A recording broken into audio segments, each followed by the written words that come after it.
principe, en fait, c'est vraiment d'avoir un débat. Alors, donc, bienvenue à Maurice Lévy. Alors, bien entendu, c'était pas simplement pour lui poser des questions qu'on l'a invité.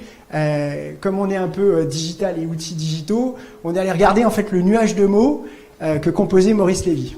Alors, forcément, on retrouve Publicis, forcément, on retrouve de la technologie, on retrouve du média, on retrouve du digital, on retrouve de l'entrepreneur. Et c'est un peu tous ces sujets-là qu'on souhaitait aborder avec Maurice Lévy ce soir. La conférence sera structurée en 3 parties. La première, en fait, sur le parcours de Maurice Lévy. C'est vraiment un parcours d'exception. C'est un parcours qui est extrêmement inspirant. Donc, on reviendra, en fait, sur les différentes étapes de son parcours. La deuxième partie de la conférence sera plus axée, en fait, sur l'évolution du monde des médias à l'heure du digital, qui a quand même subi beaucoup de transformations, notamment avec la bataille du contenu. Et aussi avec des nouveaux porte-parole, par exemple pour les marques que sont les influenceurs. Et la troisième partie sera beaucoup plus centrée en fait sur Vivatech. Monsieur Maurice Lévy a la chance de côtoyer les plus grands. Il a interrogé Mark Zuckerberg à Vivatech. Et ça sera intéressant d'avoir son retour d'expérience justement sur les échanges qu'il a pu avoir avec toutes ces personnes-là. Voilà. Sans plus attendre, donc, on va démarrer la conférence. Je laisse la parole à Charlotte sur la première partie et le parcours de Maurice Lévy. Alors, bonjour à tous. Merci d'être ici ce soir. Merci à vous, Monsieur Lévy, de nous faire l'honneur de votre présence. Je vais commencer cet atelier par une question sur votre parcours. Vous avez commencé votre carrière comme informaticien après des études à l'université de New Jersey. Alors, pourquoi et comment être finalement devenu publicitaire ? Bon, d'abord, merci de m'accueillir et je suis content que vous interviewez pour Le Monde de demain un patron d'hier. Donc, ça prouve que vous avez un peu d'ouverture d'esprit et j'espère que vous n'allez pas perdre votre soirée. En tous les cas, merci. Comment est-ce qu'on devient ? C'est d'abord un parcours d'échec. Et je suis sérieux. C'est un parcours d'échec parce que je n'ai pas réussi à faire ce que j'avais envie de faire. Et au point de départ, ce que je voulais faire, c'était chirurgien. Et j'avais cette passion depuis l'âge de 5-6 ans.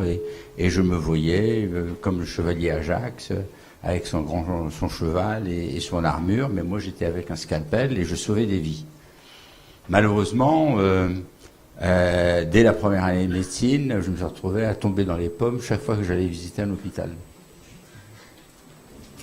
C'était foutu. Alors, j'allais pas être radiologiste ou que sais-je, derrière des appareils, et j'allais pas être médecin, ou j'opérais, ou je faisais autre chose. Et donc, j'ai fait autre chose.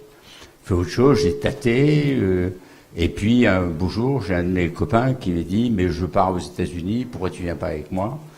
Et comme j'avais fait un petit concours qui m'a permis de financer tout ça, je suis allé, et puis voilà, j'ai fait les matières qui semblaient à l'époque intéressantes. Et parmi ces matières intéressantes, bon, il y avait beaucoup de maths, et j'étais pas le plus mauvais en maths.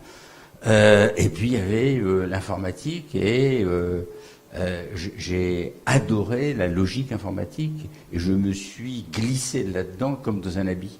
Et donc j'étais capable très vite de programmer en langage physique et de programmer sans même dessiner un ordinogramme. Je partais complètement, dès que j'avais mon programme en tête, j'étais capable de programmer directement en langage physique. Et donc j'étais devenu assez habile de ces doigts-là. Et quand je suis revenu à Paris, je cherchais un job, et donc je me suis retrouvé dans les très grandes entreprises, et puis le CEA, etc. Et je trouvais ça terrible parce que c'était des salles où il y avait 400, 500 informaticiens en blouse blanche, derrière des bureaux, dans un très grand silence, dans des salles climatisées, et je me voyais pas faisant partie de ce monde-là. Et le hasard voulait que quelques jours avant de répondre oui au CEA, j'expliquais dans un dîner entre amis que j'étais en train de rater ma vie une deuxième fois. Et à ce moment-là, il y a quelqu'un qui me dit, mais tu sais, il y a une agence qui cherche le patron de l'informatique. J'avais 24 ans à l'époque. J'ai dit, patron de l'informatique, il faut quand même pas déconner. Je veux bien me pousser du col, mais j'ai jamais vraiment bossé. Et puis faire ça, c'est une agence de pub, ils comprennent rien, tu as le job.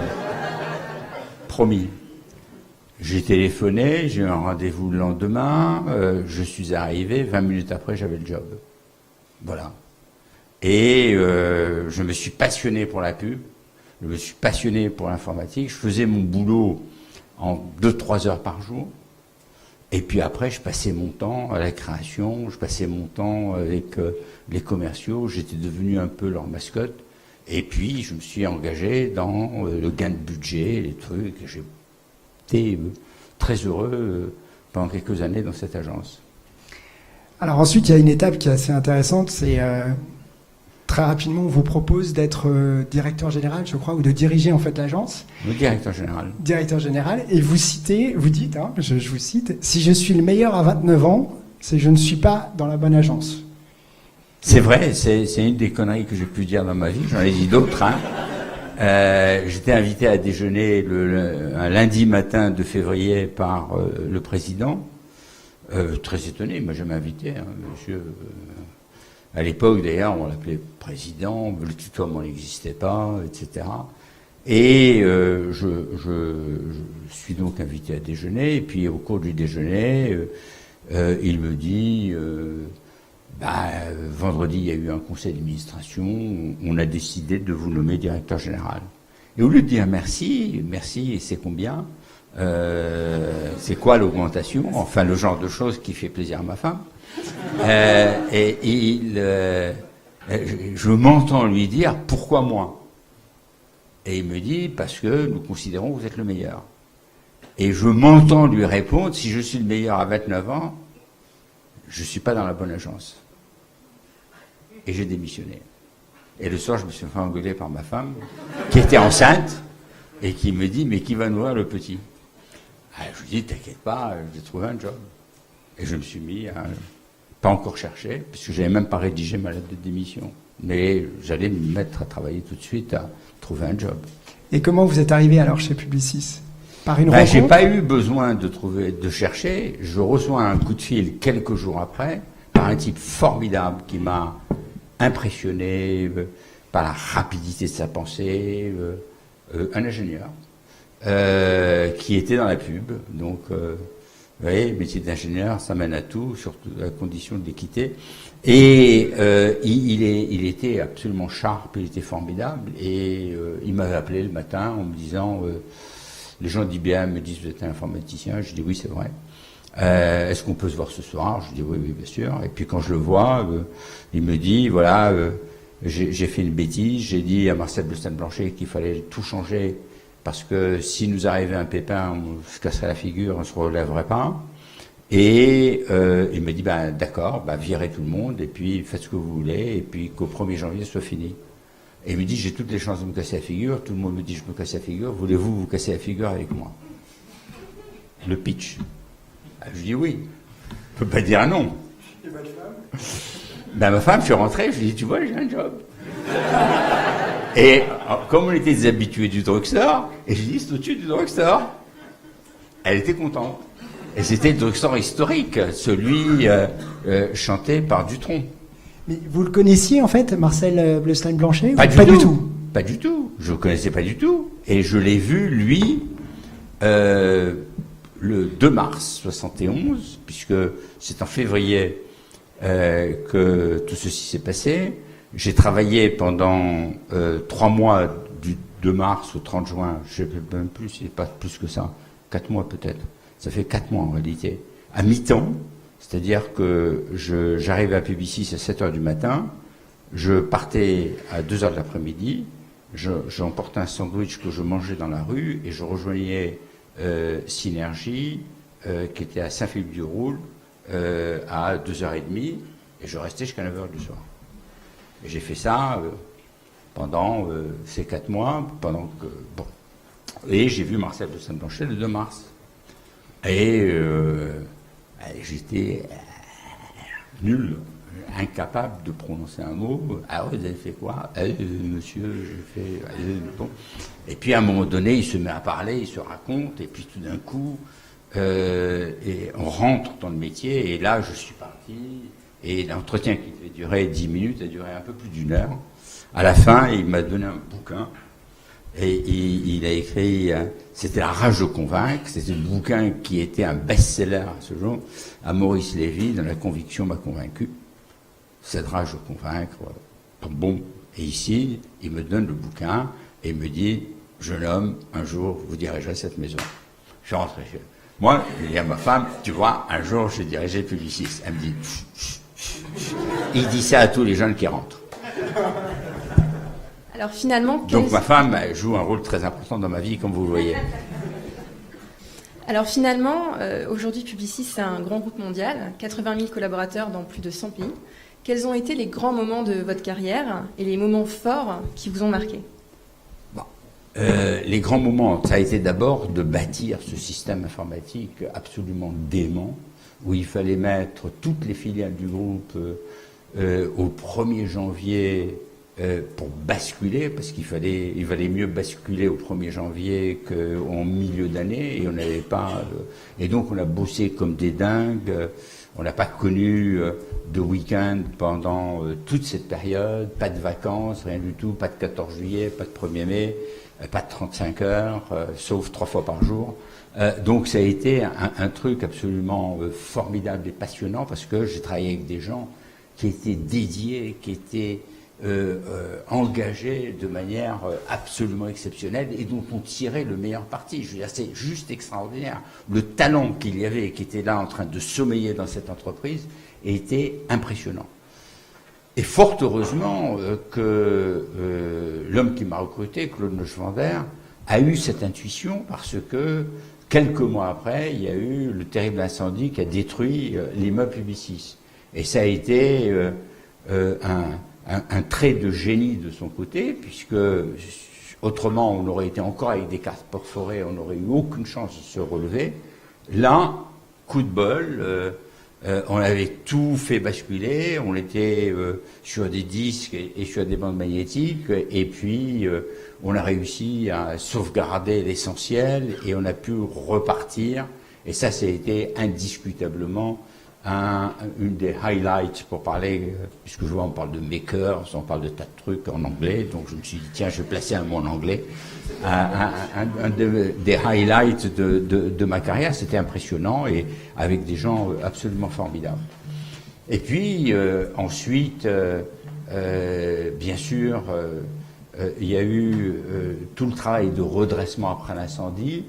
Et là, j'ai énormément appris de Marcel Bestin-Blanchet, avec qui j'ai travaillé de manière très intime pendant une bonne dizaine d'années, un peu plus d'ailleurs, une quinzaine d'années plutôt.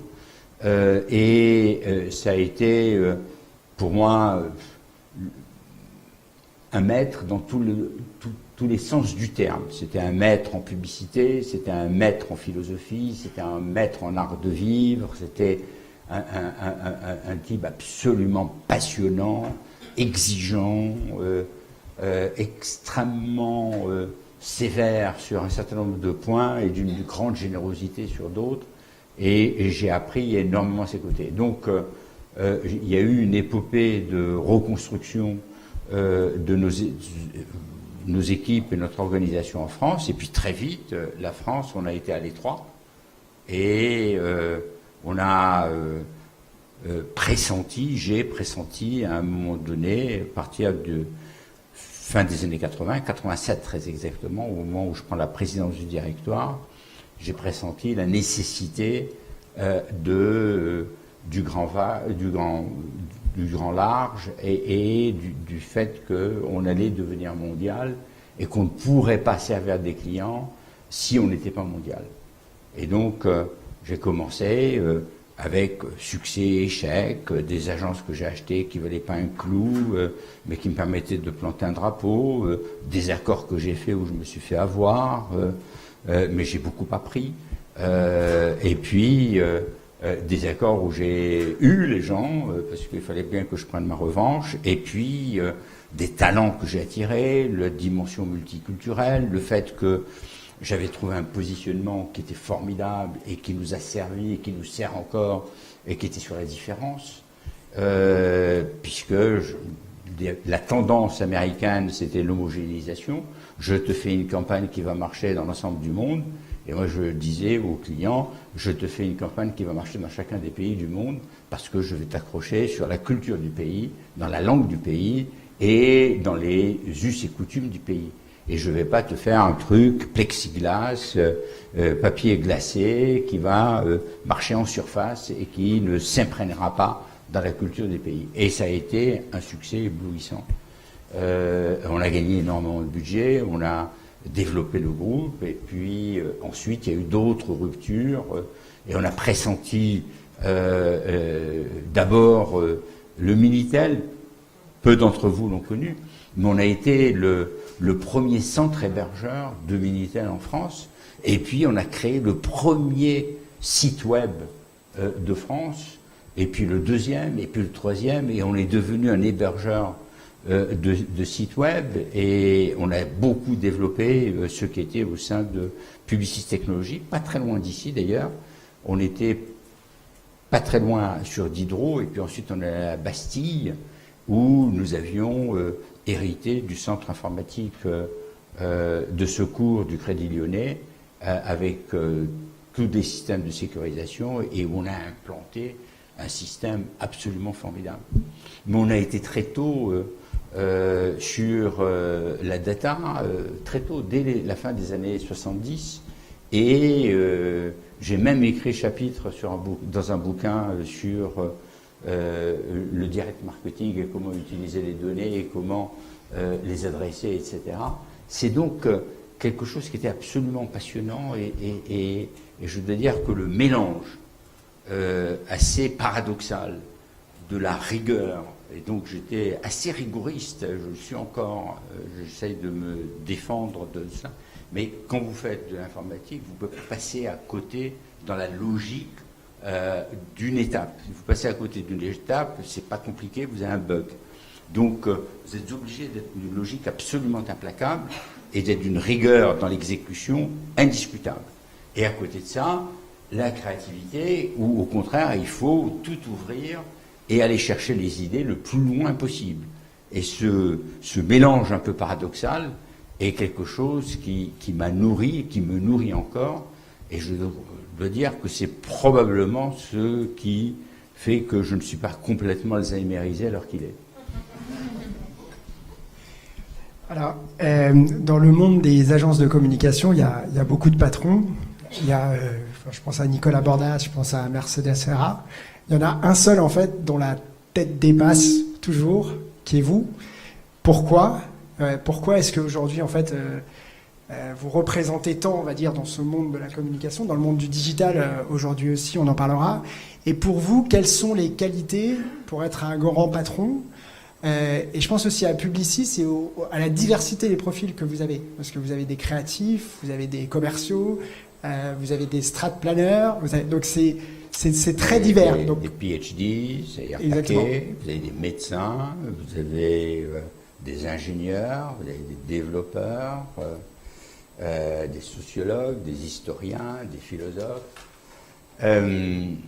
D'abord, un mot pour Publicis et les autres. Il faut savoir que en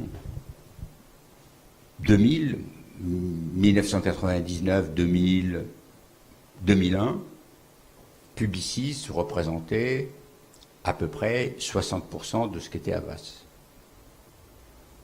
Havas représente 25% de ce qu'est Publicis aujourd'hui. Je le dis pour que les choses soient dites. Hein? Donc on était à peine un peu plus de la moitié d'Havas. Et donc pourquoi est-ce qu'il y a des nains et qu'il y a des géants ? Ben voilà les chiffres. Pardon.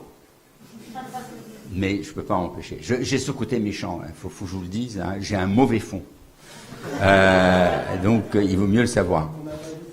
Et donc on était dans une compétition féroce avec Havas, et on a fait des choix différents de ceux d'Havas. Havas s'est planté. Et effectivement, il y a des gens très talentueux qui sont chez Havas, chez TBWA et ailleurs, mais qui n'ont pas eu ni le même parcours d'entrepreneur, ni le même parcours au même niveau de l'entreprise. Ils ne sont pas les décisionnaires de l'entreprise. Donc la décision, même s'ils en étaient capables, leur échappait.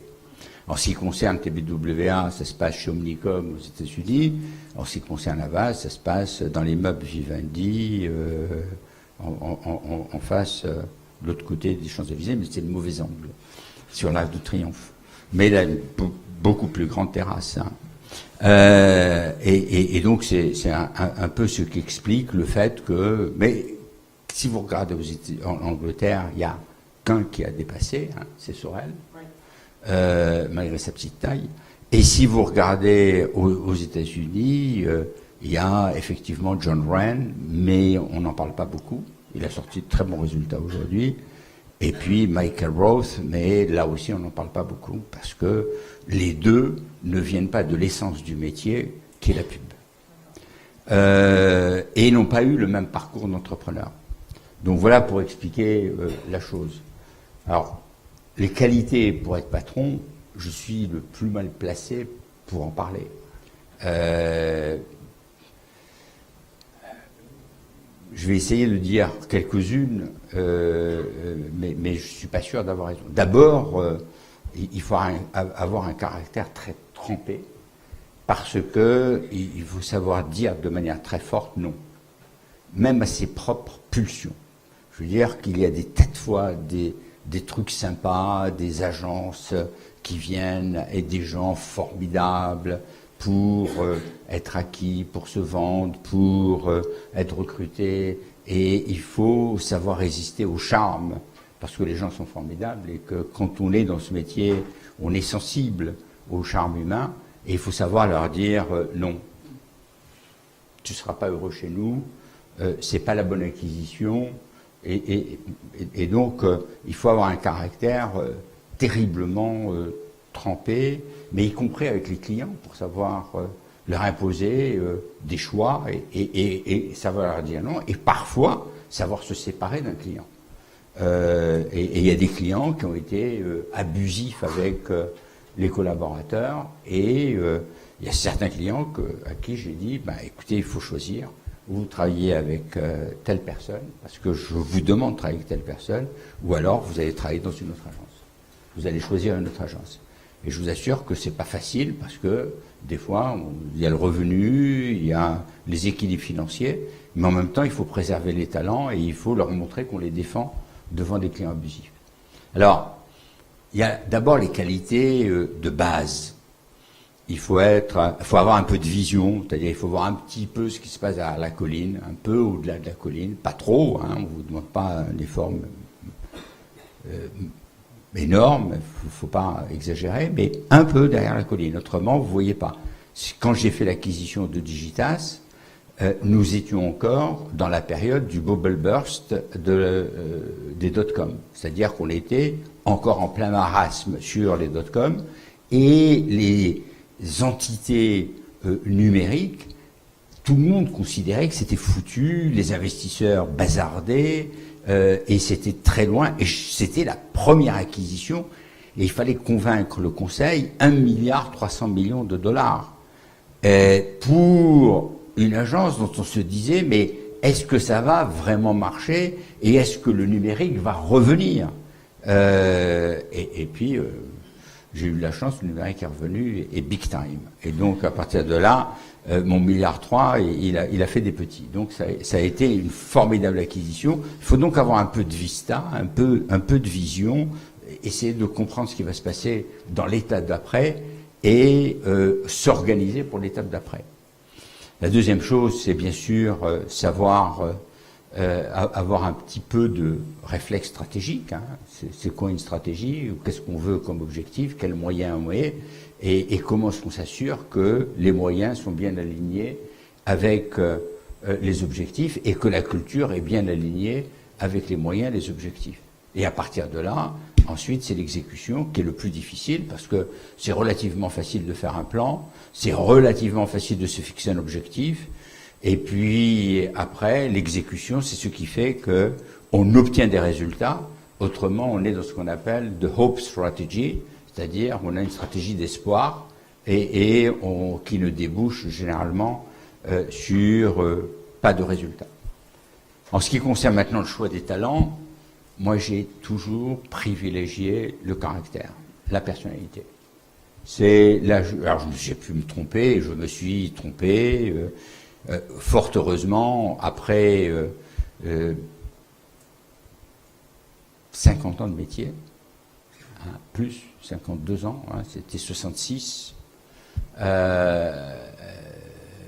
et le bilan à l'arrivée, il y a peut-être beaucoup d'échecs cuisants, mais il y a quelques réussites qui ont dépassé les échecs cuisants, et donc on se retrouve avec quand même le 3e groupe mondial, et puis celui qui est le mieux positionné, y compris au dire de Sorel, pour l'avenir. Donc les gens, le caractère, la personnalité, l'éthique, est-ce que c'est des gens qui vont, sur lesquels vous allez pouvoir compter, avec lesquels vous allez pouvoir traverser des tempêtes, et pas seulement le talent. Pas seulement le talent. Le talent est vachement important dans notre métier parce qu'il est essentiel, mais ce qui compte, c'est beaucoup plus la personnalité.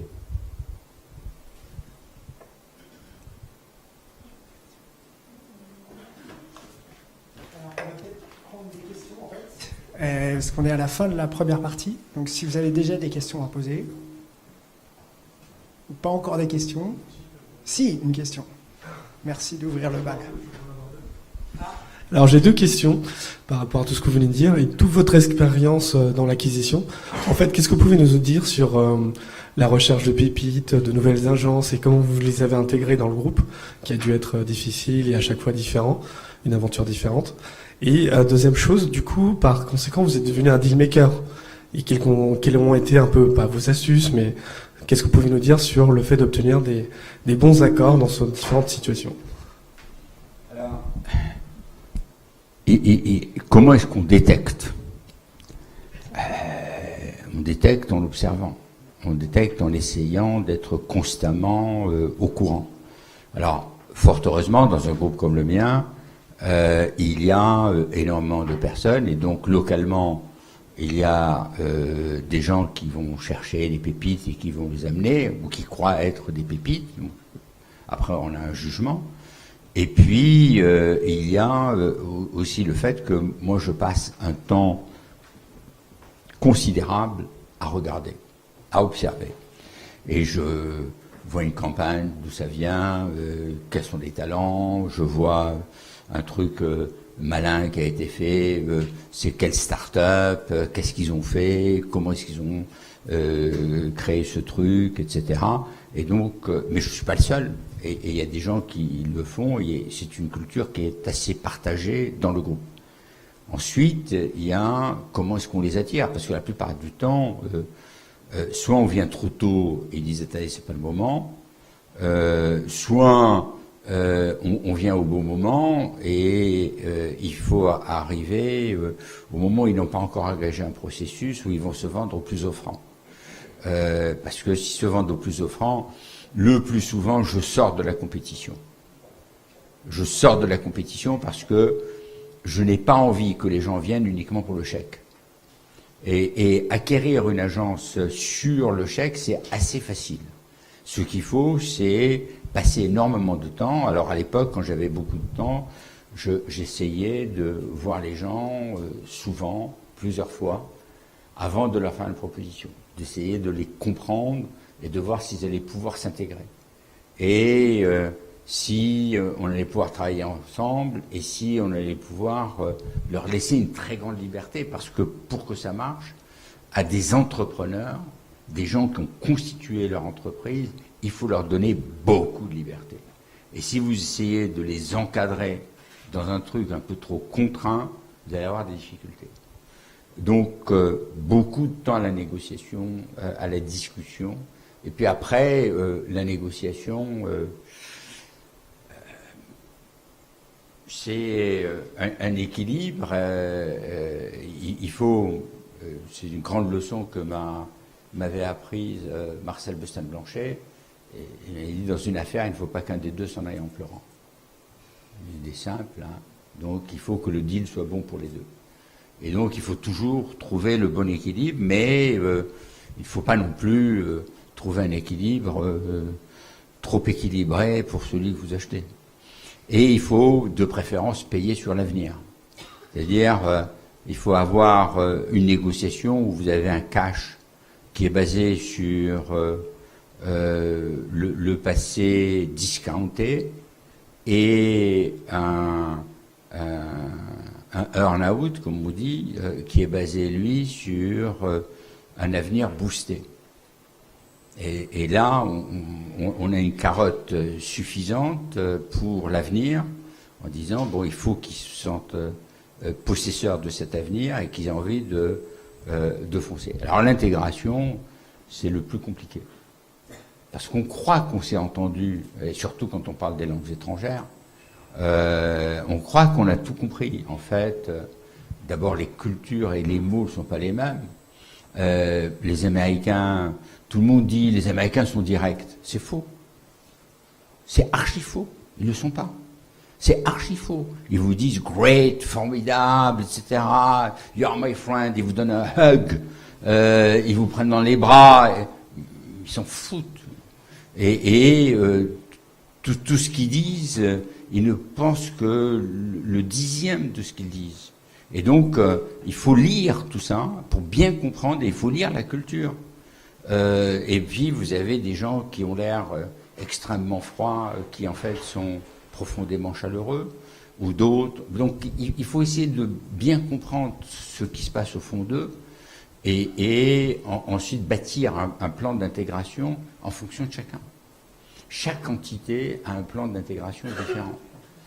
Le cookie cutter ou le one size fit all, c'est le genre de choses qui ne marche pas pour une intégration. Donc on peut avoir un bouquin, on leur donne voilà le bouquin de procédure, donc on l'a, hein, ce bouquin de procédure, on a même un truc qui s'appelle Janus, parce que c'est les deux visages, c'est l'avenir et le passé, c'est la tradition et les nouvelles technologies, c'est le gardien. Janus était aux portes de Rome et était la gardienne de Rome, et donc à partir de là, c'est le gardien des procédures, de l'éthique, etc. Donc on peut avoir tout ça, mais ça ne vaut rien à côté de l'adhésion. Et c'est l'adhésion qui compte. Et donc il faut les amener à adhérer progressivement. On a eu des échecs, et on a eu des succès éclatants, où les gens sont devenus plus publicistes que moi. Donc c'est vraiment un travail de maïeutique très soigné et sur lequel il faut vraiment passer du temps. Bonjour. Bonjour. On est à une époque où on parle beaucoup d'audace. Pensez-vous que vous auriez pu avoir le même parcours aujourd'hui ? Aujourd'hui, je pense que j'aurais monté ma boîte, j'aurais monté ma start-up, et je me serais peut-être cassé la figure, ou je serais devenu très riche. Je ne sais pas. Mais j'aurais été un entrepreneur à mon compte, indiscutablement. Vous êtes très inspirant, et moi j'avais une question plus pratique. Comment vous arrivez à manager tout votre emploi du temps? Parce que j'imagine que quand on est directeur de Publicis, on a un emploi du temps de ministre, et j'aimerais bien savoir comment vous faisiez. Et deuxième question, quel livre vous conseillerez à quelqu'un de jeune comme moi et qui voudrait s'améliorer en marketing?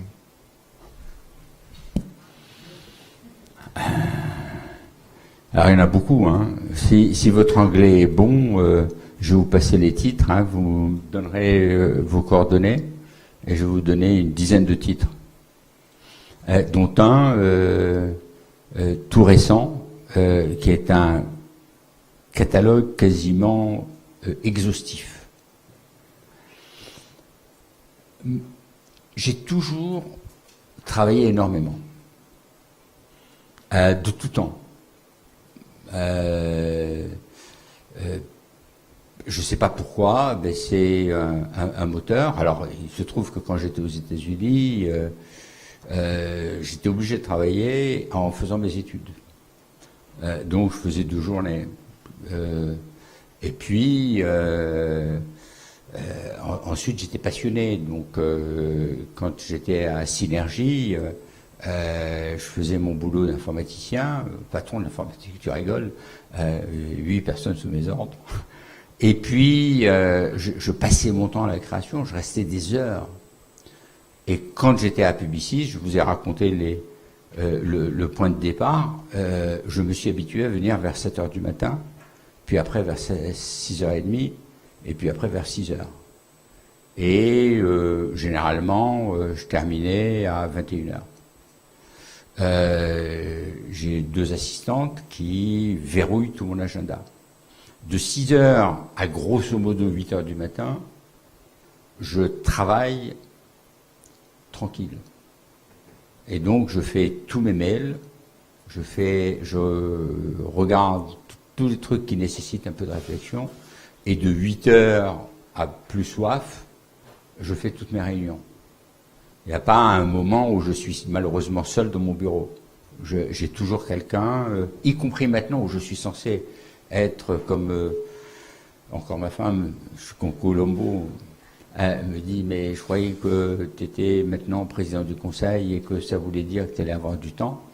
Ben oui, j'ai du temps que j'utilise à faire des tas d'autres choses. Donc, j'ai toujours été très occupé, et je dois dire une chose très importante, c'est que l'adrénaline que l'on a par la pression de l'emploi du temps et par le fait qu'on doit absolument faire les choses, qu'on n'a pas le temps de lambiner, etc., est quelque chose de fabuleux qui donne une énergie. Là, je suis complètement mou, etc., mais en temps normal, j'ai un peu plus d'énergie, et qui donne une énergie absolument fabuleuse. Et il faut jamais croire que le fait d'avoir des plages où on fout rien est quelque chose qui sert. Alors bien sûr, des fois c'est important de marcher le long d'une plage, marcher à la campagne, de rêvasser dans un avion, de penser à des choses dans un train ou quoi que ce soit. Mais la pression psychologique du fait qu'on n'a pas le temps qu'on doit faire est quelque chose qui vous apporte un regain d'énergie, et c'est quelque chose qui vous presse absolument à agir et à prendre des décisions, et ça c'est quelque chose de formidable parce que il faut prendre des décisions comme ça. Et quand vous êtes CEO, je ne sais plus combien de micro-décisions vous prenez par jour, mais vous devez en prendre plein. Et c'est très important de le faire. Bonjour, c'est Yang Feu. J'ai beaucoup aimé quand vous disiez que vous aviez 29 ans et vous étiez le meilleur, et du coup vous avez été missionné. Moi j'ai 28 ans et j'ai quitté mon job, et du coup maintenant je suis un entrepreneur. Le problème c'est en fait, entrepreneur en fait est tout seul. Du coup en fait voilà, personne ne peut m'apprendre les choses. Du coup je sens que je suis toujours meilleur. Qu'est-ce que je dois faire? Il n'y a rien de plus et de rien de mieux. Alors moi j'ai eu une chance extraordinaire qui était le mentor que j'ai eu avec Marcel Besson-Blanchet.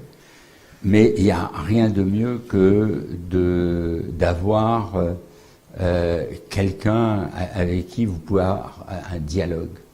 Je vous ai raconté quand j'étais sur le point de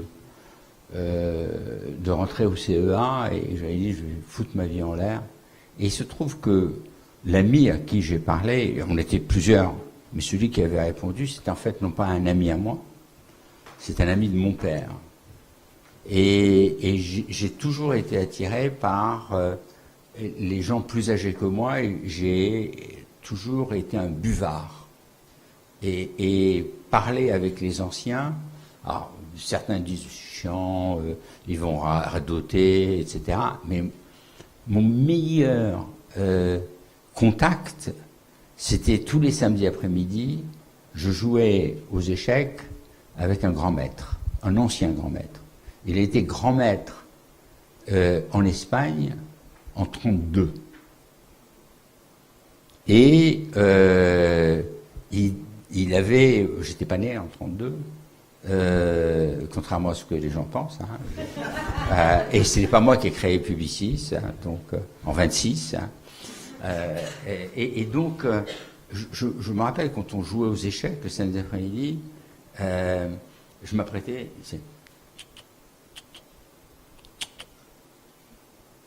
La reine en su color. Bon, très bien, la reine en su color, ça j'ai compris. Merci, je savais.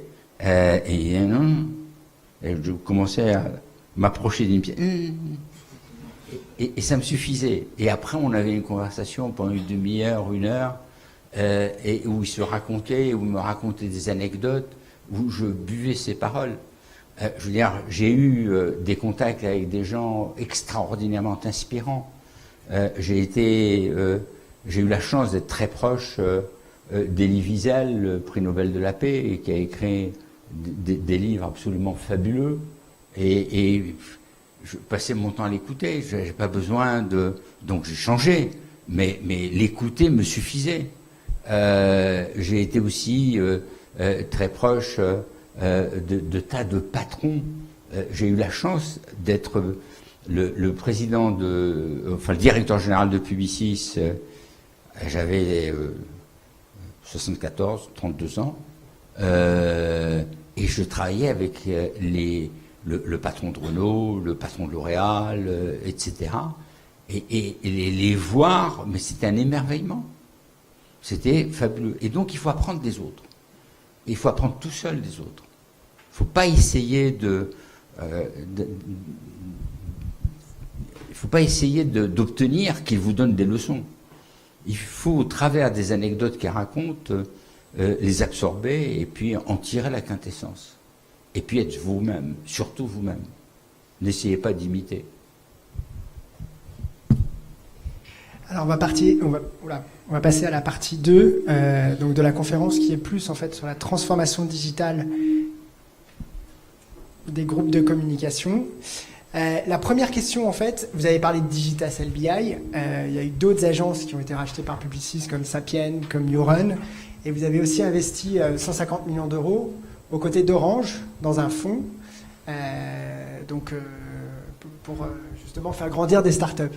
Donc pourquoi, pour quelle vision, pour quelle ambition, et plus spécifiquement aussi sur le fonds, c'est pourquoi avec Orange?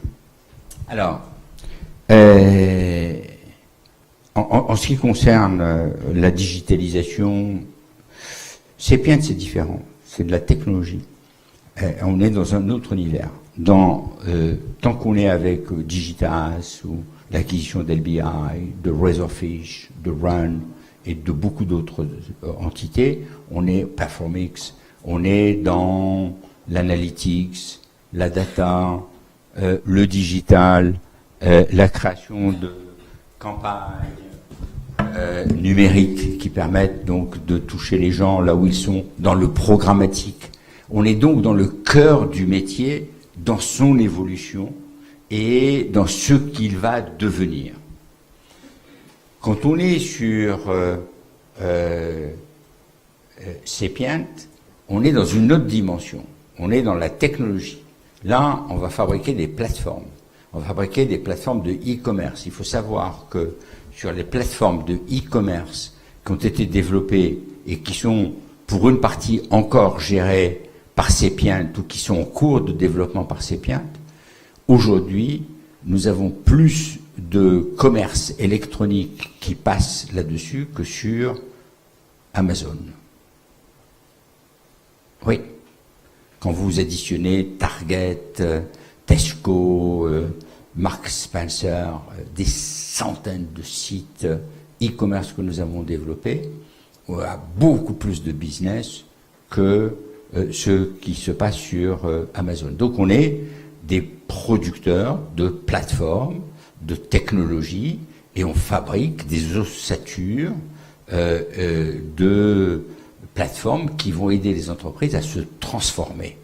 Et l'idée de la transformation, aujourd'hui c'est un mot banal, la première fois que je l'ai utilisé, les gens se sont demandé pourquoi, c'est que l'économie est en train de changer si vite que les entreprises vont être obligées de se transformer pour être en phase avec les besoins des consommateurs, le comportement des consommateurs. Ces consommateurs ont énormément changé et donc de ce fait, il faut qu'on soit en ligne avec ce qui est en train d'arriver. Et actuellement, beaucoup d'entreprises croient qu'elles se sont transformées parce qu'elles ont recruté un Chief Digital Officer à qui, généralement, elles ont donné 0 pouvoir. Bon, ça c'est parce que j'ai un mauvais fond. Et donc, le sujet de la transformation est un sujet assez fondamental et qui est d'une nature très différente. Et c'est pour ça que ce sont des structures qui n'ont rien à voir. En ce qui concerne l'investissement des startups, l'histoire remonte en réalité à 2011. En 2011, alors l'investissement a eu lieu après, mais l'histoire remonte à 2011. En 2011, se déroule à Deauville le G8.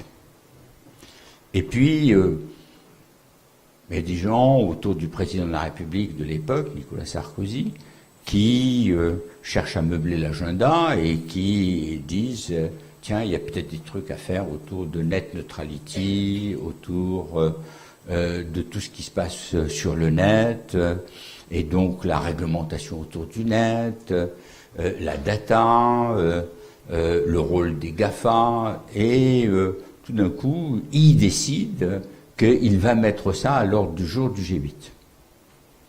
Et puis, il m'appelle et il me demande si j'étais prêt à organiser un EG8 pour préparer le débat.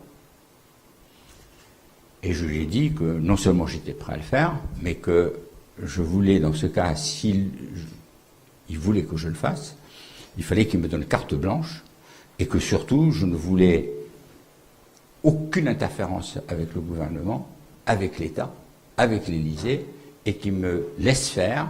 Et je ne voulais pas d'argent, et aucun argent public, parce que je dis, on n'aura jamais le temps de faire un appel d'offres, et je ne veux pas être pris en défaut, et donc je vais trouver le financement.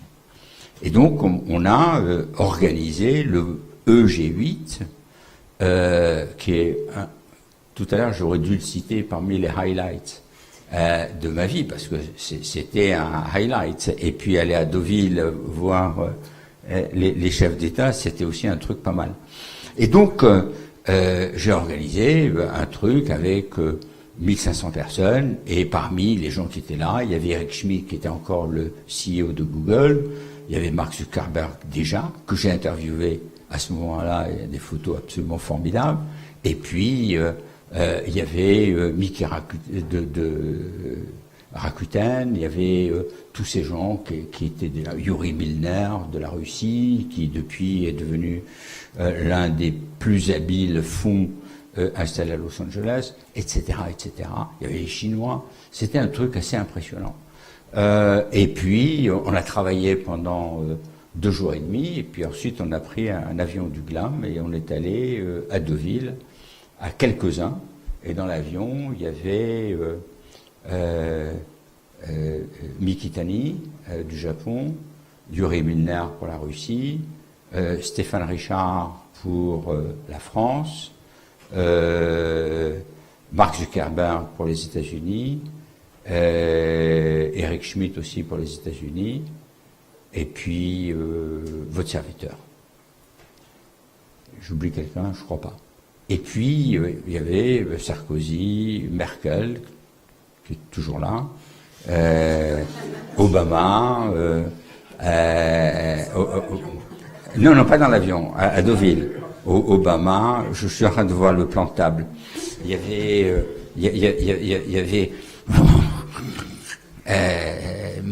Berlusconi, il ronflait. Il était là, avec son bouton qui allait lui exploser sur le ventre, et qui ronflait. Il ronflait, et Merkel, il y avait Harper du Canada, il y avait un Japonais qui changeait tous les 6 mois, il y avait Medvedev qui avait une tablette pour montrer qu'il savait ce que c'était qu'un iPad. C'était formidable, et puis on a présenté le résultat. Il fallait voir, alors, Sarkozy qui s'est énervé, parce que tout le monde était là, et puis Obama, sa chaise était toujours libre, à la gauche Sarko, à la droite il y avait Merkel, et puis il arrive d'un pas chaloupé, on se croirait la panthère rose, et comme ça, c'est moi qui arrive, et c'est moi qui suis là. C'était formidable, et je veux dire que c'est observer tous ces gens, les voir en train de prendre des notes comme des malades, etc. Et on a présenté les résultats de nos travaux. Et donc, parmi les choses qui sont apparues, il y a une chose qui était très claire, c'est qu'on était très en retard sur l'écosystème français, sur le financement des startups. Et donc, quand on est sorti de là, on est rentré dans l'avion avec Stéphane Richard, et je lui ai dit, Stéphane, il faut absolument qu'on fasse un fonds corporate où on va lever pas mal d'argent et on va lancer ça. Et puis finalement, on n'a pas levé autant qu'on espérait, et on s'est entouré de conseils qui nous ont dit, un fonds corporate, vous allez être biaisé par les gens de la maison, donc confier cela à un fonds indépendant. Et donc on a fait Iris Capital avec des gens qui sont très compétents et qui ont fait un boulot d'enfer, et dont on est très content. Et l'idée, c'était aider l'écosystème français. C'est d'ailleurs l'idée qui ensuite m'a animé pour créer Vivatech. C'est vraiment ça. Voilà. Et ça rapporte. Ça rapporte. Non, mais c'est bien quand ça rapporte. C'est-à-dire, vous avez une idée généreuse, vous pensez que vous allez aider les petits jeunes, et puis vous vous rendez compte que finalement, vous vous aidez vous-même. C'est pas mal. C'est pas mal. Ah oui, c'était un pari. On pouvait perdre 150 millions chacun. 75 millions chacun, et on avait pris l'engagement de remettre encore 75 millions chacun. Donc on aurait pu perdre 150 millions chacun. Aujourd'hui, on a mis 150 millions chacun, et je crois que ça vaut plus de 2 fois 2 ce qu'on a mis. Bon, donc ça va. Non, mais j'ai pas honte devant mes actionnaires. Je veux dire, c'est important. Quand vous présentez devant vos actionnaires, il ne faut pas avoir complètement honte. Alors récemment, j'ai lu une citation de Sébastien Bazin, le PDG d'Accor, qui parle de transformation digitale des entreprises et qui dit que dans la transformation digitale, il y a un tiers des personnes qui sont compétentes, un tiers qui souhaitent s'y former et un tiers qui s'y refusent. Comment vous avez justement orchestré cette transformation digitale chez Publicis? Sachant qu'il est assez extrême en disant qu'est-ce qu'on fait du matière qui reste. Non, il y a plusieurs problèmes. D'abord, il y a des métiers qui déclinent. Et dans le métier de la pub, il y a les métiers sur la presse qui ont quasiment disparu, profondément. Je veux dire que la presse était, pour ceux d'entre vous qui s'intéressent à l'histoire, le premier média mondial. Entre les journaux quotidiens, les newspapers, comme on dit, et les magazines, c'était quelque chose comme 45-46% de part de marché avant Internet.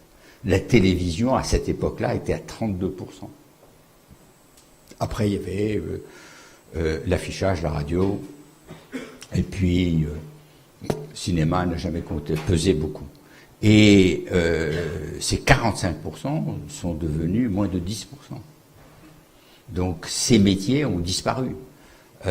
Les gens qui faisaient ces métiers, il faut les aider à se transformer, il faut les former, et il faut qu'ils s'adaptent, ou alors il faut qu'ils fassent un autre métier ailleurs. Et donc il faut pouvoir gérer cela de manière intelligente, parce qu'ils ont rendu des services considérables à l'entreprise, et l'idée de se dire on fait des charrettes, c'est quelque chose que j'aime pas beaucoup. Et je vais vous donner juste un exemple. Quand il y a eu la grande crise de 2008, j'avais décidé de ne pas virer qui que ce soit. Et je n'ai pas viré. Et a surmonté la crise et on a réussi à garder tout le monde. Quand il y a des structures qui ne peuvent plus exister et qui sont appelées à disparaître, il faut aider les gens à trouver une façon d'être employables ailleurs. Et puis, il y a les métiers qui se développent et il y a la transformation de l'entreprise. Donc, nous, on a toujours été très en avance sur l'informatique. Et on a toujours été très en avance dans toutes les technologies qu'on a utilisées. Donc, on est assez habitué à éduquer les gens et à faire les choses à peu près bien. Cela dit, dans la transformation dans laquelle nous sommes aujourd'hui, c'est un travail de titan. C'est très difficile. C'est très difficile parce que, d'abord, les gens sont un peu effrayés de ce qui va se passer. Ils ont une résistance au changement qui est considérable et ils ont tous une peur panique de ce que ça veut dire pour eux. Et quand on commence à leur expliquer ce qu'est le numérique, etc., ils ont déjà quitté la réunion. Et on pense, moi je me rappelle, quand on a fait la transformation de Publicis et qu'on l'a annoncé, moi j'ai fait mon roadshow dans un certain nombre d'agences où je suis allé présenter cette transformation au début de 2016. Et où j'avais toujours 300-400 personnes dans la salle, des fois beaucoup plus, et j'essayais d'expliquer. Eh bien, je pensais que j'avais été clair. En fait, c'est faux, et on se rend compte qu'on n'est jamais assez clair, et qu'en plus, les gens n'osent pas poser des questions, c'est un peu comme ici. Ils ont du mal, parce qu'ils ont peur d'être jugés, et puis surtout, ils ont peur de ne pas comprendre la réponse. Quand il s'agit de technologie, ils se posent des questions, et c'est vraiment inquiétant, parce que c'est leur job. Et donc, ils ne veulent pas être en difficulté. Et donc, il faut les prendre par petits groupes, et il faut les former, et il faut les informer. C'est un travail de très longue haleine. Je pensais initialement qu'en l'espace de maximum 2 ans, nous aurions fini. En fait, nous sommes quasiment à la fin de la 3e année. On a annoncé notre transformation en décembre 2015, et je pense que on a encore pour au moins 1 an. Et il y a des outils qu'on a développés, de formation, des didacticiels, des choses de ce genre, et on a encore beaucoup de boulot à faire. Donc c'est un boulot énorme. Oui. Alors en parlant d'outils, nous on a découvert Marcel au dernier salon Vivatech. Alors on va lancer une petite présentation pour vous présenter Marcel, ce nouvel outil collaboratif qui est basé sur l'intelligence artificielle. Et on aimerait bien savoir justement comment on utilise Marcel aujourd'hui pour accélérer peut-être cette transformation digitale. Alors ça, c'est un projet sur lequel, qui faisait partie du programme de transformation de Publicis, donc qui a été arrêté en septembre 2015 et qu'on a annoncé en fin décembre 2015. Et ce projet, je ne suis pas arrivé, pardon, mais vous n'êtes pas mes actionnaires, alors ça va, je ne suis pas arrivé à le mettre en œuvre. Tout ce que j'ai fait était moyen et je n'arrivais pas à convaincre et à entraîner les gens. Arthur, mon successeur en tant que président du directoire, puisque maintenant je suis au conseil de surveillance, Arthur a décidé d'en faire un axe fondamental et il a fait un boulot d'enfer. Donc il a, sur ce plan-là au moins, beaucoup mieux réussi que moi, puisqu'il a réussi à entraîner l'adhésion de pas mal de monde, et actuellement on est en bêta-test. Et donc l'outil existe, et comment est-ce qu'il fonctionne? Les gens doivent remplir un questionnaire volontaire, un peu comme ce que vous faites sur Facebook ou sur d'autres, sur LinkedIn, etc. Mais au lieu de mettre votre CV sur LinkedIn parce que vous cherchez un job ailleurs et que vous faites discrètement pour pas donner l'impression que vous cherchez un job, là, c'est très clair, il faut renseigner en fonction de ce que vous savez, ce que vous avez envie de faire et le genre de produits sur lesquels vous aimeriez travailler, ou les marques sur lesquelles vous aimeriez travailler, ou les pays dans lesquels vous aimeriez travailler. Et à partir de là,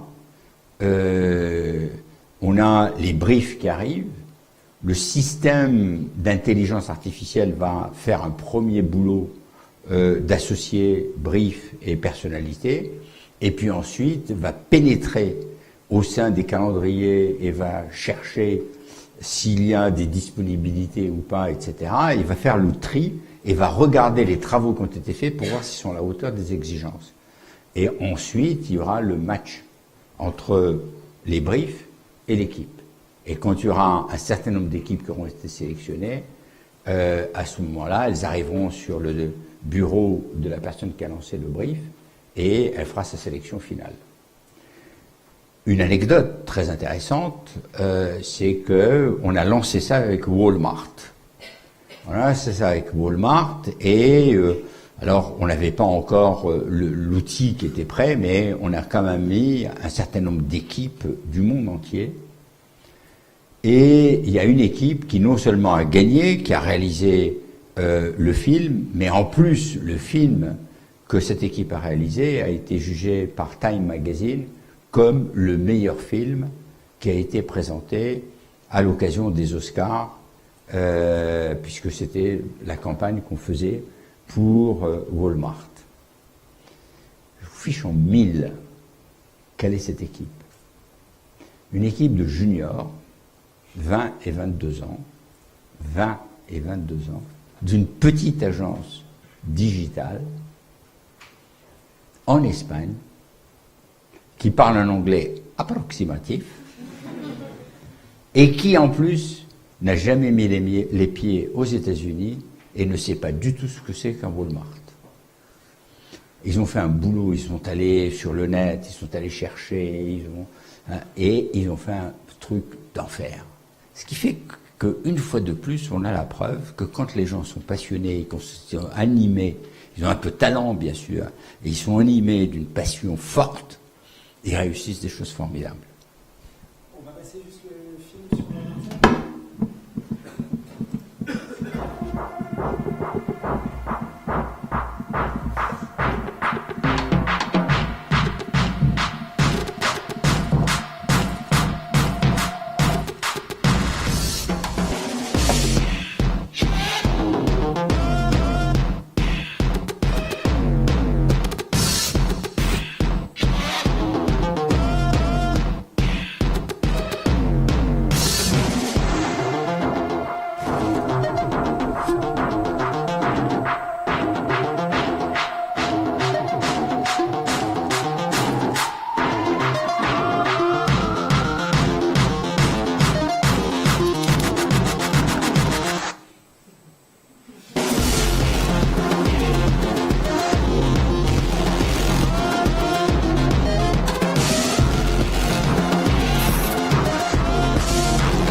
Vous l'aviez peut-être vu, en fait, c'est le film qui a été présenté à Vivatech par Arthur Sadoun, justement pour introduire...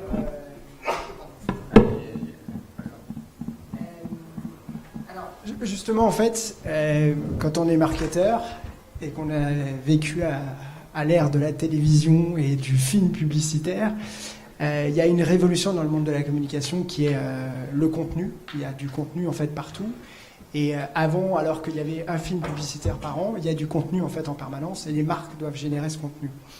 Il y a une autre chose aussi qui a fondamentalement changé en fait dans le marketing, c'est que les porte-paroles des marques ne sont plus ceux qu'on croit ou parfois ceux qu'on espère. D'ailleurs, j'ai un classement qui est assez intéressant sur les personnalités préférées des 15-60 et des 15-24. Si je vous dis qu'il y en a un certain nombre que je ne connais absolument pas, et que le premier c'est Amixem sur les 15-24, ma question en fait c'est comment les agences de communication se sont adaptées à ça, comment est-ce qu'elles ont switché de je fais on va dire un film iconique à je génère du contenu, et comment est-ce qu'elles se sont adaptées en fait à cette nouvelle forme, on va dire, de porte-parole pour les marques que sont les influenceurs. Il y a quelques noms que vous connaissez, Cyril Hanouna, Yann Barthès, quand même. Non, mais 15-24. Et puis, non.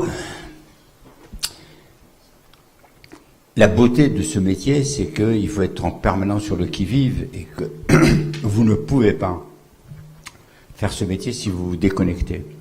Et donc vous êtes constamment connecté et vous êtes constamment branché sur le monde. Et c'est ça qui est absolument génial. Et vous êtes obligé de vous remettre en cause. Alors moi, je connais quasiment aucun de ces noms-là, et c'est pas important parce que c'est pas moi qui fais ce type de recommandations. Ce qu'il faut, c'est que nos créatifs soient branchés là-dessus, et il faut que nous soyons, nous, avec des gens qui sont connectés. Alors, malgré le grand âge de, je sais pas si je suis capitaine ou amiral, la moyenne d'âge à Publicis est inférieure à 32 ans. Ce qui veut dire que si on me retire, elle tombe à 25. Donc vous vous rendez compte. Donc on a effectivement dans beaucoup de domaines des gens qui sont complètement plugués sur ce monde et qui savent exactement ce qu'il faut faire. Et puis c'est vrai que les médiateurs ont beaucoup changé. Les influenceurs, les youtubeurs, les gens qui jouent des rôles importants parce qu'ils ont une voix, une parole.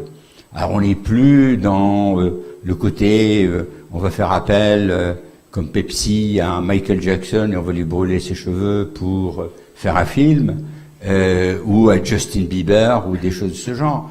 On est dans des choses qui sont beaucoup plus sharp, beaucoup plus réduites, où on fait appel à une youtubeuse spécifique sur le maquillage ou sur la mode, et puis on construit là-dessus.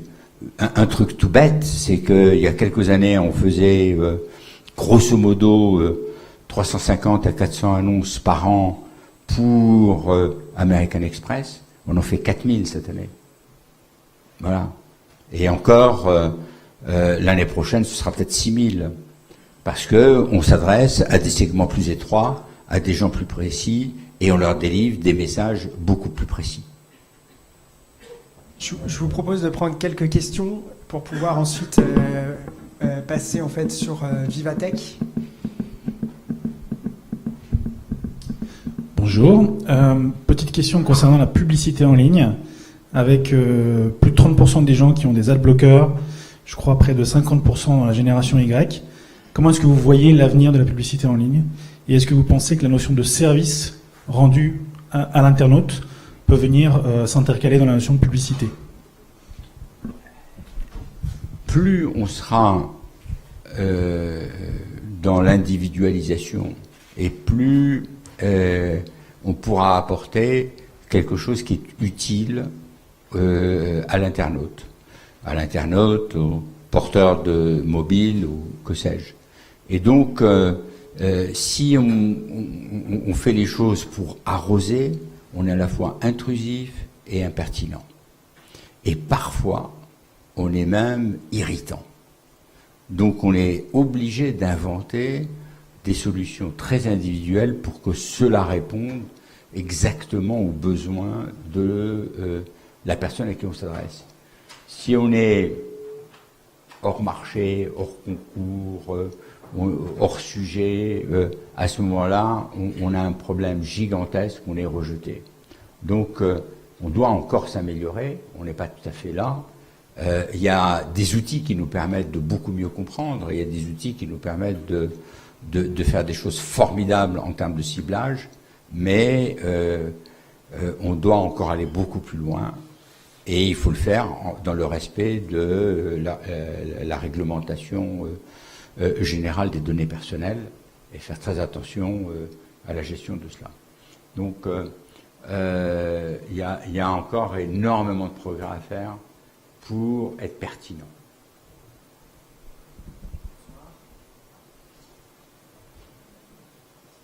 Oui, effectivement, vous êtes très très inspirant.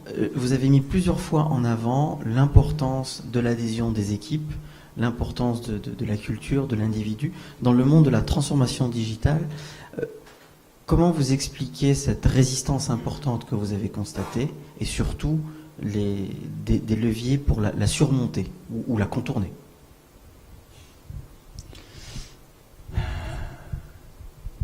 Je veux dire, sur la transformation, on est dans un exercice contraint.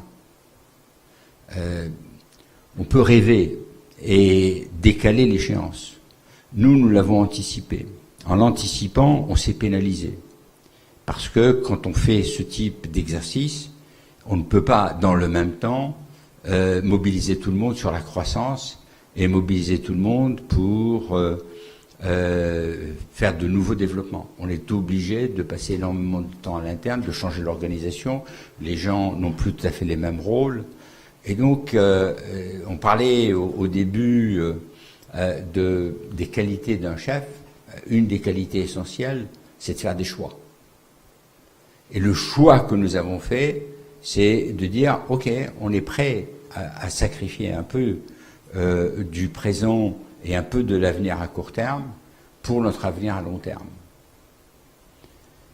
Et ensuite, il y a tout le travail d'adhésion sur lequel on n'a pas encore complètement fini et on n'est pas encore complètement abouti, sur lequel il faudra aussi ajouter de nouveaux talents et faire encore quelques efforts pour que, comme disent les Américains, la glu prenne et que les gens se sentent vraiment attachés. Puis j'avais évoqué tout à l'heure une idée très simple qui est la désiloisation.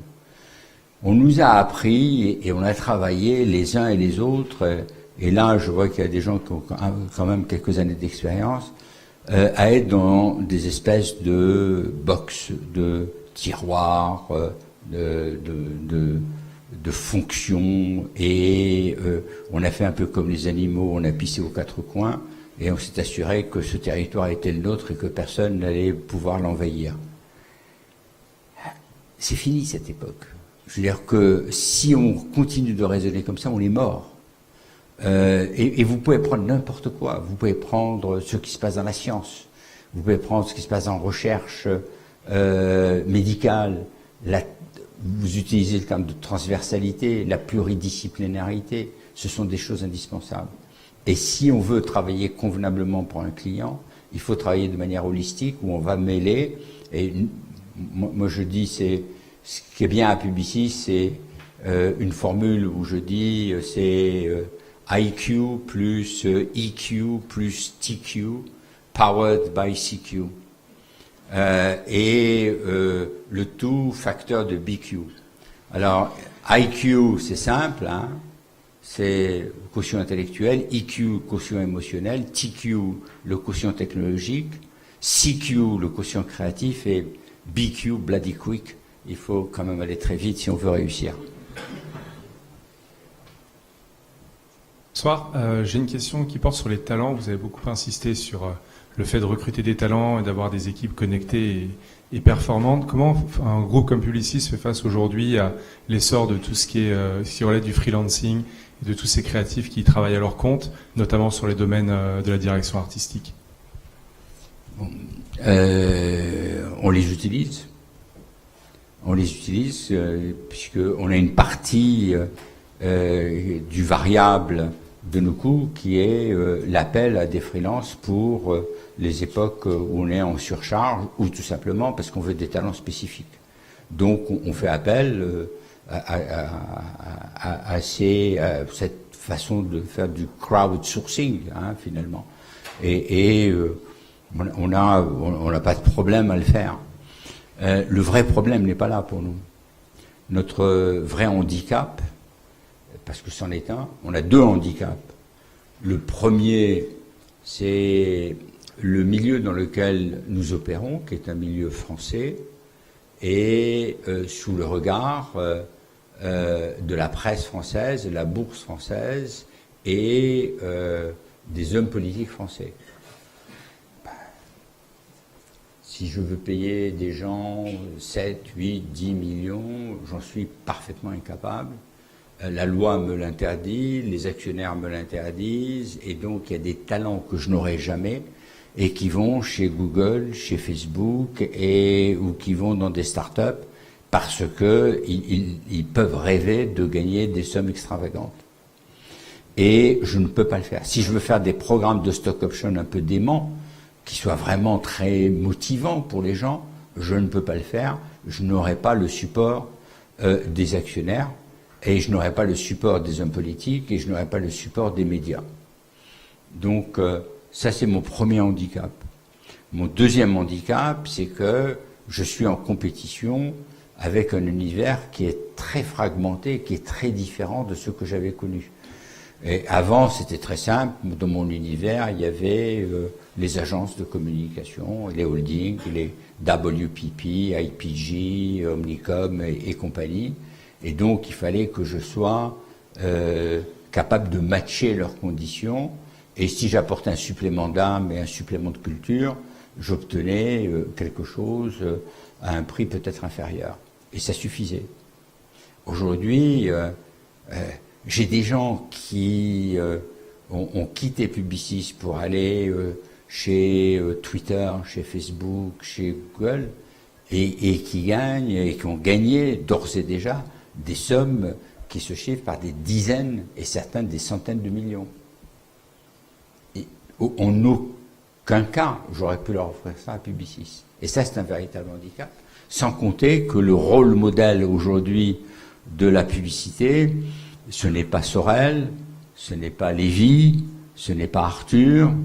Le rôle modèle pour les jeunes et pour les millennials, c'est Mark Zuckerberg. C'est Elon Musk, malgré tout ce qu'il fait. Et donc, entrer en compétition en projetant un rôle modèle de ce genre, aucune chance de réussir, même si je m'entends très bien avec Marc et qui serait même prêt à me donner un coup de main. Mais je ne vais pas me grimer, je ne vais pas essayer de fausser la réalité. Et d'ailleurs, quand Arthur participe à un certain nombre de débats, il le dit de manière très claire. On a des handicaps par rapport à cet univers. Alors on les compense. Alors on les compense de plusieurs façons. La première façon, c'est qu'on est the most advanced en technologie digitale de l'univers de la pub. Donc déjà, on a un avantage dans l'univers de la pub. Si donc tu as du talent et tu veux faire de la pub, il vaut mieux venir à Publicis qu'ailleurs. C'est grosso modo ça le discours. On va passer à la troisième partie de cet atelier, et à Vivatech. On va tout de suite aborder les questions importantes. Vous côtoyez notamment à travers le forum Vivatech les grands patrons du monde du digital. Finalement, ils ont quoi de plus? Et qu'est-ce que vous tirez des conversations que vous pouvez avoir avec ces grands leaders? Alors, en dehors des zéros avant la virgule, parce qu'après la virgule, vous pouvez en mettre plein, ça ne compte pas, qu'ils peuvent avoir dans leur compte en banque, ils ont d'abord et avant tout une vision formidable, qui est quand ils font quelque chose, ils pensent qu'ils vont changer le monde. Uber n'a pas dit, tiens, je vais faire une société de taxi à Toulouse. Il aurait pu dire, tiens, j'ai une idée d'une app qui va être formidable et à Concarneau, je vais faire ça et ça va être génial. Ils se disent, quand Uber fait son truc, il dit, j'ai une solution pour le monde entier. Quand, au point de départ, Zuck fait Facebook, au point de départ, il se dit, je vais faire un truc pour les collèges et les universités. Et il fait tout simplement le trombinoscope. Et puis quand il perçoit, il comprend vite que c'est un truc pour le monde entier. Et vous pouvez prendre comme ça. Si on prend le premier engin de recherche, le premier moteur de recherche, qui était d'ailleurs français, hein, au point de départ, hein, et qui a été racheté par Yahoo, il cherche à faire quelque chose qui va mettre sur ordinateur la totalité de la connaissance disponible sur Internet. Et quand Google le fait, et beaucoup de gens n'y ont pas cru parce que c'était le 7e moteur de recherche à l'époque, Google a une ambition qui va encore plus loin. Ils se disent, il faut que ce soit quelque chose qui rende un service formidable. Non seulement il faut qu'on récupère tout ce qui est sur le net, mais il faut qu'on récupère tout ce qui existe en physique. Et donc, qu'on aille dans les bibliothèques, qu'on aille dans les galeries d'art, qu'on aille dans les musées, qu'on aille un peu partout, qu'on répertorie tout. Mais n'importe qui émettrait une idée comme ça à Paris, on dirait c'est génial, Sainte-Anne n'est pas très loin, et on irait l'enfermer tout de suite. Hein, et on dirait on pourrait même aller à Sainte-Anne par le métro. Aux États-Unis, les gens y croient. Et non seulement ils y croient, mais en plus ils donnent de l'argent. Et ils perdent au début 500 millions. Puis ils disent bon, puis après 1 milliard. Et combien de milliards a perdu Amazon avant de trouver la première rentabilité, grâce d'ailleurs au cloud? Et nous, on n'a pas un écosystème qui permet de ça, et on n'a pas un marché, parce que l'Europe est encore morcelée, non seulement par les langages, par un certain nombre de barrières, mais aussi par tout simplement le fait que les moyens ne sont pas mis en commun. Si on mettait tous les fonds européens ensemble, mais on aurait les moyens de battre les Américains. Mais ils sont tous là, dans leur univers exigu, et ils ne partagent pas. Et c'est un des grands problèmes. J'ai voulu faire un regroupement de Iris Capital avec un fonds allemand, en disant bah, ça va être formidable, on va faire. Ils ont dit ouais, formidable, etc. Et puis finalement, ils sont allés s'associer avec un autre Allemand. Voilà, donc ces gens, ils ont une vision. Et puis la deuxième chose, c'est qu'ils sont déterminés. Ce rêve, ils veulent le réaliser. Et ils ne dévient pas de ce rêve. Et ils y mettent toute leur passion. Ils travaillent comme des malades jusqu'au moment où ils ne travaillent plus, comme c'est le cas actuellement pour certains d'entre eux. Mais ils font des choses absolument fabuleuses et associées à leur vision. Et cette vision est planétaire, ce que personne n'oserait, dans notre culture, faire. En tous les cas, pas tout de suite. Et s'ils rêvent de cela, ils rêvent en silence, ils se le disent à eux-mêmes. Eux, ils le disent, et ils prennent un porte-voix et ils le crient à tue-tête. Alors, ce que je souhaiterais, c'est qu'on voit en fait juste la vidéo de l'arrivée de Mark Zuckerberg à Vivatech sur scène. J'ai attendu 3 heures pour le voir. Moi, j'ai pas vu. Ah bah c'est vous.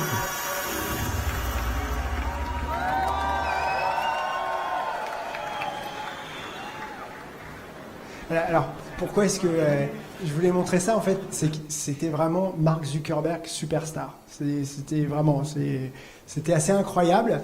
Et c'est vrai que donc c'était dans la grande salle à Vivatech. Ils ont fermé les portes 3 heures avant le début de la conférence, tellement il y avait de monde qui voulait voir en fait Zuckerberg. Alors, la question en fait, c'est il y a ce que vous décrivez, cette ambition folle, cette volonté de changer le monde. Il y a Cambridge Analytica, il y a eu récemment 50 millions de comptes piratés. Il y a Elon Musk qui est en train de paniquer un peu, qui dit je me retire de la bourse et puis finalement qui reste. Il y a Uber aussi qui a cramé presque 750 millions de dollars, je crois, je ne sais plus si c'est par trimestre ou par année, sans voir, d'ailleurs vous-même vous avez posé la question au patron d'Uber de la part de Peter Fenton en disant mais est-ce qu'un jour vous serez rentable? Ce que j'aimerais savoir, c'est vous qui avez toujours construit solidement un groupe sur voilà, des fondations qui étaient, on va dire, très pragmatiques. Comment est-ce que vous voyez en fait ces modèles-là? Et est-ce que c'est pas une fuite en avant? Et est-ce qu'on n'a pas atteint un peu la limite du rêve? Alors, d'abord, une anecdote. En 99, il y avait une agence qui s'appelait CKS, qui ensuite a fusionné avec un truc qui s'appelait US Web, qui est venu me trouver et m'a dit Maurice, fusionnons. moi j'ai une market cap formidable, on fait un truc 50-50, je m'en fous, et toi tu as une market cap de merde, mais toi tu as des trucs solides, et donc la combinaison va faire un truc formidable. Et je lui dis, moi je comprends pas. No comprendo. Je comprends pas un business model où il y a une telle valorisation et pour du vent. Bon, après il y a eu le .com et ils ont tous été balayés. Donc heureusement que je n'ai pas fusionné à ce moment-là et que j'ai su résister. On est dans une époque un peu différente parce qu'il y a beaucoup de business models qui ont prouvé qu'après beaucoup de pertes, ils ont réussi à gagner énormément d'argent. Et donc, Google gagne des sommes extravagantes, Facebook aussi, Elon Musk non, pas encore, Amazon commence à en gagner, mais il a franchi les 1000 milliards de market cap, il est revenu en arrière assez vite, mais il y a comme ça des... Mais même Twitter a prouvé qu'il pouvait gagner de l'argent, et puis d'autres se sont vendus pour... des sommes extravagantes. LinkedIn s'est vendu remarquablement bien à Microsoft, etc. Donc on voit que l'exit fonctionne, mais pas seulement sous le soleil de Californie, mais aussi sous la brume de Shanghai, où on voit que Tencent, ça marche, Alibaba, ça marche, Baidu, ça marche, et on y va, et la liste est longue de toutes ces... Didi, malgré tous les incidents, ça marche, et donc on voit bien qu'il y a des choses formidables qui fonctionnent, même sous d'autres latitudes. Donc, le fait d'assumer, de perdre des sommes extravagantes, fonctionne, et quand vous regardez la valorisation théorique, puisqu'ils ne sont pas encore rentrés en bourse, de certains, on se dit, mais ça va tenir ou pas? Mais quand vous regardez les fonds, même s'ils les mettent à zéro, ils gagnent de l'argent. Et il faut, pour une pépite, il faut je ne sais combien de centaines qui ne sont pas, et puis il y a les moyens, il y a les trucs, il y a les grands, etc. Je prends l'exemple du pauvre Iris Capital, et on fait 2-2, mais avec quelques-unes qui perdent, et puis quelques-unes qui gagnent un peu, et quelques-unes qui gagnent beaucoup. Et actuellement, on a une pépite qui fera peut-être 20 fois la mise. Donc, on voit que ces business models peuvent tenir.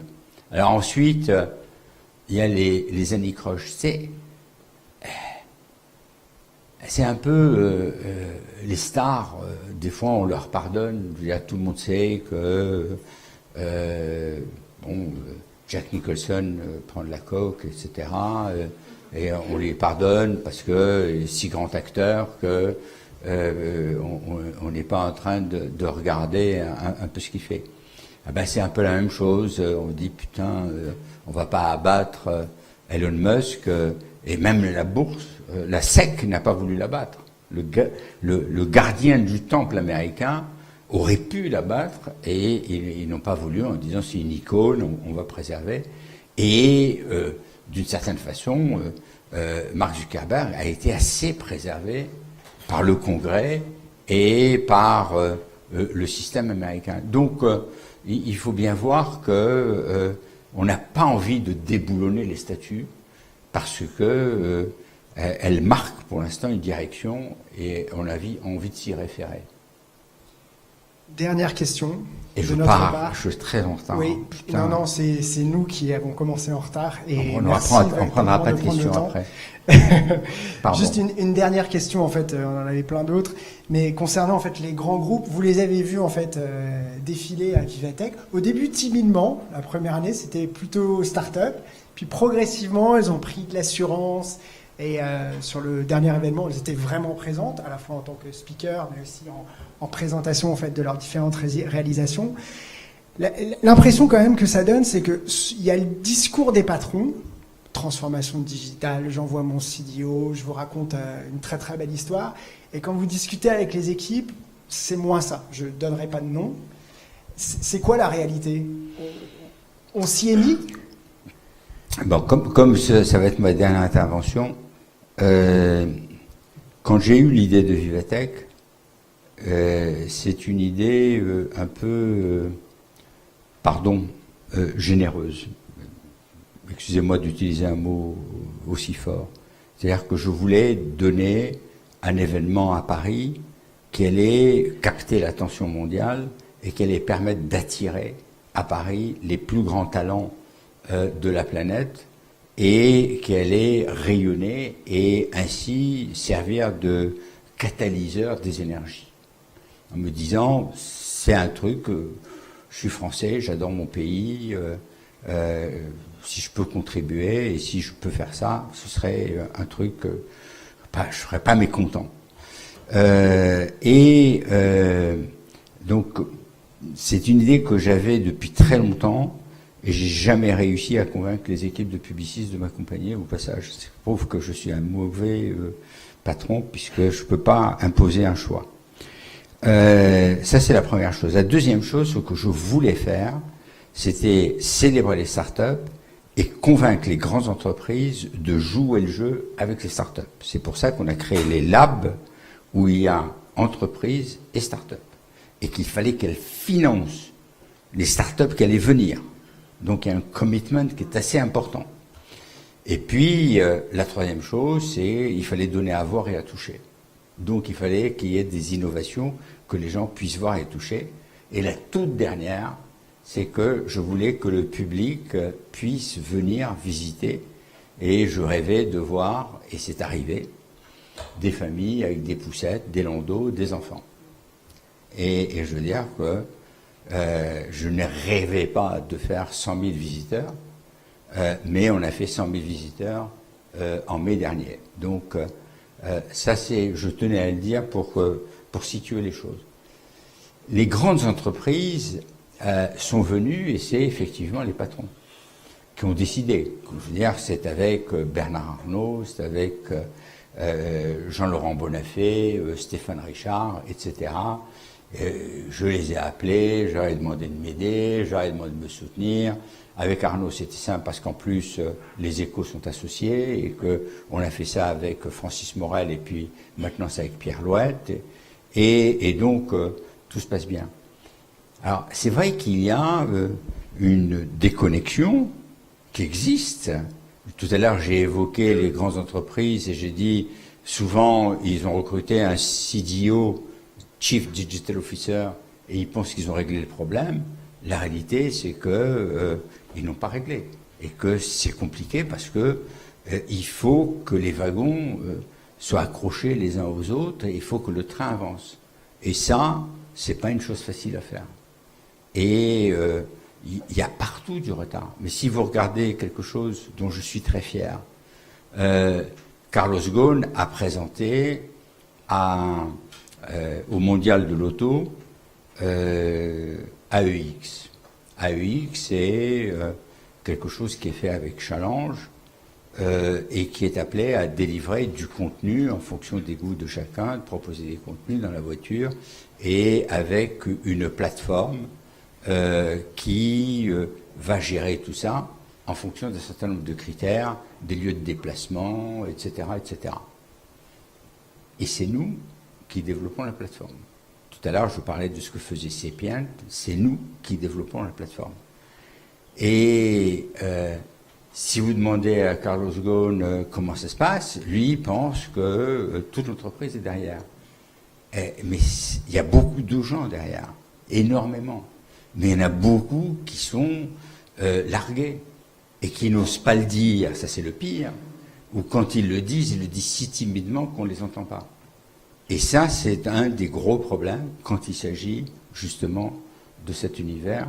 Et c'est tout ce que nous avions évoqué tout à l'heure sur la transformation.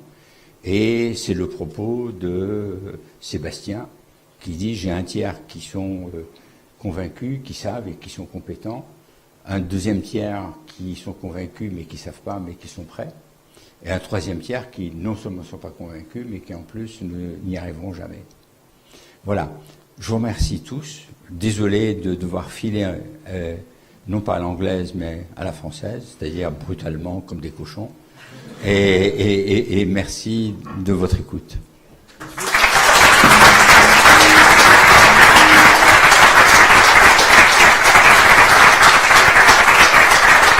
Et je voulais